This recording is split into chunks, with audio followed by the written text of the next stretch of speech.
बिस्मिल्लाह खड़ा हो। ये मोहब्बत कैमरे में है या पीछे भी रहेगी?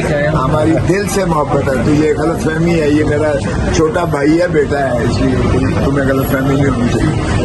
हमने कल यही कहा कि ऑल पार्टीज कॉन्फ्रेंस में ये चीजें तय होनी चाहिए। फॉर्म 47 की हुकूमत बिल्कुल मुकम्मल तौर पर नाकाम हो चुकी है, इसलिए ये ग्राउंड रियलिटी की हकीकत को तस्लीम करें कि इमरान खान के जब तक आप स्टेट ऑफ डिनाइल में रहेंगे मुल्क नहीं चलेगा। और आपको ये आगही हो चुकी है कि इमरान खान के बगैर न ये ऐवान चल सकता है, न जमहूरियत चल सकती है, न ये मुल्क चल सकता है। तो बेहतर है कि ऑल पार्टीज कॉन्फ्रेंस में इन मामला को तय किया जाए। बलूचिस्तान आपके हाथ से निकल चुका है, खुदारा बलूचिस्तान वो मत करें जो आपने मशरकी पाकिस्तान के साथ हुआ। अभी भी होश के नाखुन ले, इसलिए हमने ऑल पार्टीज कॉन्फ्रेंस के लिए बना के सारे इंशाअल्लाह ऑन बोर्ड लेंगे। मौलाना फजलुर रहमान साहब की तकरीर बिल्कुल वो हमारे साथ है इस मामले में।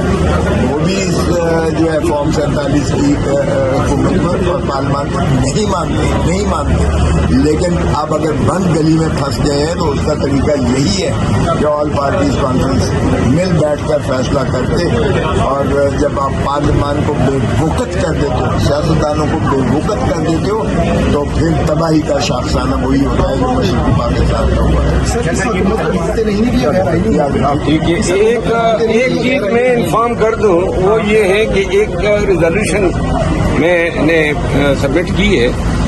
पाकिस्तान तहरीक इंसाफ के हवाले से इल्जाम तराशी की जाती है कि ओवरसीज पाकिस्तानी जो हैं वो पाक फौज और मिलिट्री क़यादत के खिलाफ सोशल मीडिया पे कैंपेन करते हैं। इस हवाले से जो है एक सांड ग्रुप है, वो सांड ग्रुप जो है फौजी भगोड़े ही है, और एक जो है आदिल राजा और एक मेहदी है। ये एक लंदन में और दूसरा कनाडा में बैठ के फौजी क़यादत खसूसन जो है एस्टेब्लिशमेंट के जर्नेलों के खिलाफ जो है इल्ज़ाम तराशियाँ और गालम गलौज करते हैं। और मैंने आज ये कहा है कि अगर रियासत पाकिस्तान इतनी नाकाम है कि ये जो गालम गलौज करते हैं और फौज में बगावत को उकसाते हैं और इल्जाम जो है फौजी क़यादत उसका PTI पे दर देती है, इनको गिरफ्तार करके पाकिस्तान क्यों नहीं लाया जाता है? वहाँ इंटरपोल से इनके वारंट जारी करवाए जाए, इन लोगों को पाकिस्तान लाया जाए और करारे वाक़ई सजा दी जाए। और ताकि इससे ये भी एक वाज़ेह पैगाम है कि PTI का इन लोगों से कोई ताल्लुक नहीं है। ये मिसनामर है, ये गलत फहमी फैलाई जा रही है कि ये PTI के बईख्वाह हैं।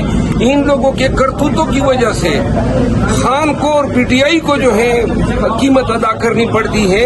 तो लिहाजा कौमी असम्बली के जरिए मैंने हुकूमत वक्त से ये मुतालबा किया है कि इंटरपोल के जरिए इन मुजरिमों को पाकिस्तान ला के कानून के मुताबिक, तो लिहाजा इनके साथ मुज़ाकरात जो है नहीं होने चाहिए। मुज़ाकरात उनसे होने चाहिए जो पाकिस्तान के बईख्वाह हैं, मुल्क की सालिमियत के ख्वाहिशमंद हैं, पाकिस्तान में जमहूरियत का बोलबाला देखना चाहते हैं। और ये जो जेली फर्जी फार्म 47 पे आए हुए हैं और पार्लियामान में बैठे हुए हैं, इन लोगों को ज़ेब भी नहीं देता है कि ये 9 मई के नाम पे पाकिस्तानी कौम को बेवकूफ़ बनाए। मरवत साहब, बलूचिस्तान के हालात जो है वो आपके सामने हैं। पिछले हफ्ते में जो है वो एक दहशतगर्दी का वाक़या भी हुआ है। अख्तर मेंगल साहब ने यहाँ से इस्तीफा भी दे दिया है। वो कह रहे हैं हमारी बात नहीं सुनी जा रही है। आप किस तरह देखते हैं बलूचिस्तान में क्या हो रहा है? मेरा ख्याल है अख्तर मेंगल साहब को इस्तीफा वापस लेना चाहिए, क्योंकि इस्तीफा हल नहीं है, कोशिश करनी चाहिए। ये तो हथियार डालने के मुतरादिफ होगा कि आप कहें कि जी क्योंकि हमारी बात नहीं सुनी जा रही है। पुरजोर आवाज के साथ, पूरी जुर्रत के साथ जो है बलूचिस्तान के इशूज, बलूचिस्तान की क़यादत को और मुल्क की क़यादत को जो है ऐवान में और हर फोरम पे उठानी चाहिए। बलूचिस्तान जो है हाथ से निकलता हुआ नजर आ रहा है।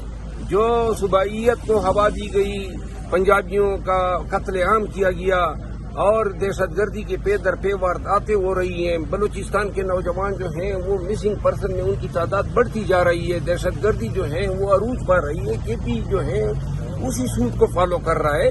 لہذا اس کے ناخن لینے چاہیے. ملک کو اس وقت سنجیدہ قیادت اور سوچ بچار کی ضرورت ہے. یہ صرف فارم 47 پہ حکومت چین کے اقتدار کے مزے لینے کا وقت نہیں ہے. معیشت آپ کی ڈوب رہی ہے, ملک بدامنی کا شکار ہے, تو لہذا تمام منگل صاحب کا کہنا ہے کہ پارلیمنٹ کے پاس وہ اختیار نہیں ہے جو بلوچستان کے مسائل کو حل کرے, جیسے کہ مسنگ پرسنز کا میرا خیال ہے یا وہاں پہ آپریشنز کی پارلیمنٹ کے پاس اختیار ہیں, لیکن اصلی پارلیمنٹ اگر ادھر بیٹھ جائے, یہ جیلی جو لوگ ادھر بیٹھے ہوئے ہیں ان کے پاس خود اپنا اختیار نہیں ہے, عوام نے ان کو بھیجا ہی نہیں ہے. اور عمر ایوب صاحب نے کل کہا تھا کہ فیکٹ فائنڈنگ ایک کمیشن بنانا چاہیے جو بلوچستان جا کے وزٹ کرے اور وہاں پہ معاملات کو دیکھے. میرا خیال ہے جائز مطالبہ ہے عمر ایوب صاحب کا.